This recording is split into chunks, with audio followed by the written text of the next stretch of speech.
Well, we are going to start with the second part of this introductory class on basic concepts on evolution. And what I would like to do now is to emphasize a little bit on the role of natural selection in the accumulation of changes.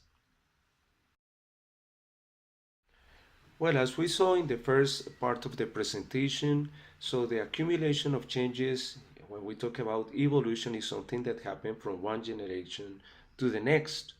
And that makes a particular species, individuals within a particular species, part of an informatic line that is traveling across time. On the same line of ideas, the second most important thing that we mentioned in the previous presentation is that some of the changes that can occur in an individual, mutations that happen because of the copying process, mistakes in the copying process, may extremely important because the chances for passing a particular set of information to the next generation so depends on the reproductive success that I have as an individual. Okay, now be with me in thinking about the following thing. So if you have the tree of life and all these different species, individuals within this species are an informatic piece that has been constructed by the accumulation of changes. So what happened in this very big, large tree of life if we analyze, for example, uh, two different species that look very, very, very different? Like, for example, let's compare an elephant from a mouse. So how many generations we need to actually build from a common ancestor an elephant uh, that is very different from a mouse? Well, the first thing that we start thinking is that generational times of these two species are very different. The generational time of an elephant might be way longer than the generational time of a mice that have a very rapid replacement of individuals, so a generational rate. And this is the place in which the ideas of John Burton Sanderson Helting came into place. So Helting was one of the first scientists that started to think about evolution, but from a different point of view, from a mathematical point of view. And he started to do calculations like the one that I mentioned. So how many generations are separating one species to another, to other species, and taking into account a mutation rate. So how much time so it would take to accumulate differences and generate, for example, different species. And he published this very interesting work in 1932, The Causes of Evolution. And there are actually several papers. There's another important paper in 1957 in which he said the mathematics that are behind evolution. In his classic work of 1957, Haldane asserts something very interesting that I would like to share with you guys, and it's in this slide. I'm going to read the text and then I'm going to explain some concepts, taxonomic concept that um, some people might not be familiar with. The number of loci in a vertebrate species has been estimated about 40,000. Good species, even when closely related, might differ at several thousand of loci, even if the differences at most of them are very slight. But it takes as many deaths, or their equivalent, to replace a gene by one producing a very distinguishable phenotype as by one producing a very different one. If two species differ at 1,000 loci, and the mean rate of gene substitution, as has been suggested, is 1 per 300 generations, it will take at least 300,000 generations to generate an interspecific difference. So a good species is a species that we have no doubt is different from its sister species. Okay, let's pretend to be Haldane And let's take a look on our own lineage. So the genus Homo, and two species that are closely related, Homo sapiens and Homo neanderthalensis. If we have these two species, so we know that an average vertebrate has a genotype in which there are 40,000 informative loci at least, and we know that between these two species, so there should be at least 1,000 loci different.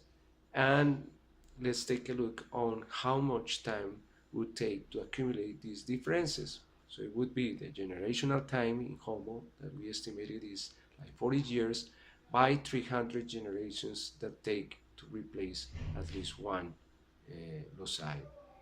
So it is this multiplication would be 12 million years. Let's think about it. Are we actually separated from Homo neanderthalensis 12 million years? We didn't even exist 12 million years ago as Homo sapiens. So what is going on here? What we can infer from this short analysis is that something else in the environment favored the accumulation of changes in a faster path. So it was pedaling the evolution of these two groups from their common ancestor. So as I mentioned, so one difficulty that we have as humans is that our time span is really short to appreciate so the accumulation of these changes. So in order to visualize this, so we're gonna play with a simulation. There are thousands of simulations that you guys can download from the internet. So I'm just gonna pick a very simple one. So let's move to the simulation and look the effect of natural selection on the changes of frequencies from one generation to the next. So let's play with this simulation of natural selection through generations. Let me explain a little bit. So here in this box, we have the frequencies of the alleles. So the dominant allele 0.2, the recessive allele 0.8. And here we have like different environments. So rocky environment, sand environment, it has grassland and other type of environments. So let's play with the grassland. And then we have the production of some individuals, like in this case. So we can see here that the different genotypes represent different phenotypes and colors. So for example, the yellow ones represent the dominant genotype AA with 4 individuals, and the recessive homozygotes are represented by the grayish bluish coloring here, and the heterozygotes here, capital A, lowercase a, are represented by the green individuals. Let's see in this environment, so playing like if we were predators, trying to pick animals camouflage in or not against the environment. This is the natural selection. So we can see here how the number changes. So let's say that they reproduce a new generation, more individuals, and then we apply again natural selection. Generation 3, natural selection. Generation 4, natural selection. Generation 5, and natural selection. We can see how the green ones are the ones that survive the most in this experiment, and they exhibit the largest number of individuals, growing from 50 to 50. And also there's a negative selection against other phenotypes. We could play with other backgrounds. Let's say that this desert environment, generation 1, natural selection, generation 2, natural selection, generation 3, natural selection, generation 4, and generation 5. And we can see here that against the dunes, so the yellow phenotype is the one that has more chances to survive. Well, in summary, what we saw in our example is that natural selection can determine the frequency of expression of different alleles and their phenotypes, their associated phenotypes. And natural selection can work and operate on a population in different ways. So it can be directional, it can be stabilizing, or it can be disruptive. As a product of these different processes of selection, eventually we have the fixation of some characters that provide to a particular population an identity, a differential evolutionary fate. And this is what we call speciation. One way to represent speciation and evolution is by trees. So we are going to move to a workshop working with the free downloaded program R Studio. So the invitation is for you guys to download the program. It is very possible that most of you already know how to do this, but I would like to go to a very short, brief workshop on handling trees using some scripts that I prepared for you guys.